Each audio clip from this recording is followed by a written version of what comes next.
ഒരിക്കൽ Persia സന്ദർശിക്കാനെത്തിയ ബീർബലിനെ Persian രാജാവ് വളരെ ഊഷ്മളമായി തന്നെ സ്വീകരിച്ചു. കൈ നിറയെ സമ്മാനങ്ങളും മനം നിറയെ ആദരവുകളും അദ്ദേഹത്തിന് നൽകി. ഇവയൊക്കെ ഏറ്റുവാങ്ങാൻ ഭാഗ്യം ലഭിച്ച ബീർബൽ അത്യധികം സന്തോഷിച്ച് ഒടുവിൽ അദ്ദേഹം നാട്ടിലേക്ക് മടങ്ങാൻ ഒരുങ്ങവേ ഒരാൾ ബീർബലിനോട് ചോദിച്ചു, അല്ല ബീർബൽ, നിങ്ങളുടെ രാജാവിനെയും ഞങ്ങളുടെ രാജാവിനെയും എങ്ങനെ താരതമ്യം ചെയ്യാം?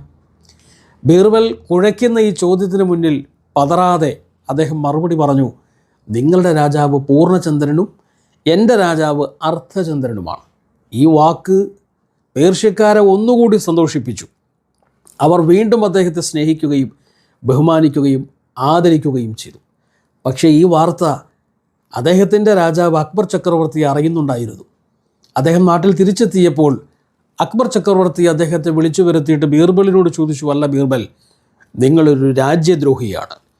നിങ്ങൾക്ക് എങ്ങനെ കഴിഞ്ഞു നിങ്ങളുടെ രാജാവിനെ ഇത്ര കൊച്ചാക്കി സംസാരിക്കാൻ? ഉടൻ ബീർബൽ അദ്ദേഹത്തോട് മറുപടി പറഞ്ഞു, പ്രഭോ, ഞാൻ ഒരിക്കലും അങ്ങയെ കൊച്ചാക്കിയിട്ടില്ല. എൻ്റെ വാക്കുകളുടെ ആശയം അങ്ങയ്ക്ക് മനസ്സിലാവാതെ പോയതാണ് പ്രശ്നം.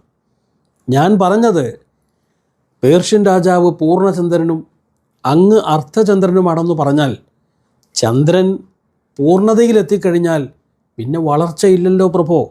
പിന്നെ അത് താഴേക്ക് ചെറുതായി വന്ന് ഒടുവിൽ അപ്രത്യക്ഷമാകുകയല്ലേ ചെയ്യുക.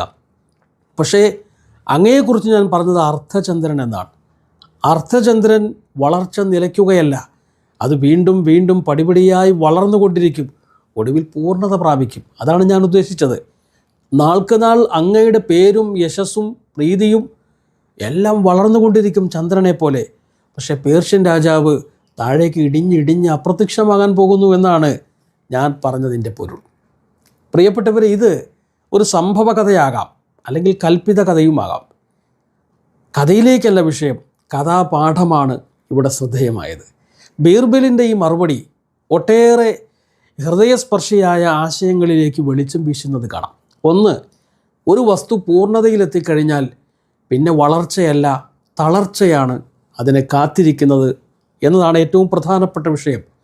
സൂര്യൻ ഉച്ചയായി കഴിഞ്ഞാൽ, ഉച്ചാവസ്ഥ പ്രാപിച്ചാൽ പിന്നെ അതിൻ്റെ വളർച്ച തീർന്നു, പിന്നെ അത് അസ്തമയത്തിലേക്കുള്ള തിരിച്ചുള്ള മടക്കമാണ്. ഇതുപോലെയാണ് ഒരു മനുഷ്യൻ പൂർണ്ണനായി എന്ന് ചിന്തിച്ചാൽ പിന്നെ അവന് വളരാൻ കഴിയില്ല, പിന്നെ അവൻ താഴേക്ക് ഇടിഞ്ഞു വരും. അതുകൊണ്ടാണല്ലോ അഹങ്കാരി ഒരിക്കലും വളരുകയില്ല, അവൻ താഴേക്ക് പോകും. എന്നാൽ വിനയാന്വിതനായ മനുഷ്യൻ വീണ്ടും വളരും എന്ന് പറഞ്ഞതിൻ്റെ ആശയം അതാണ്.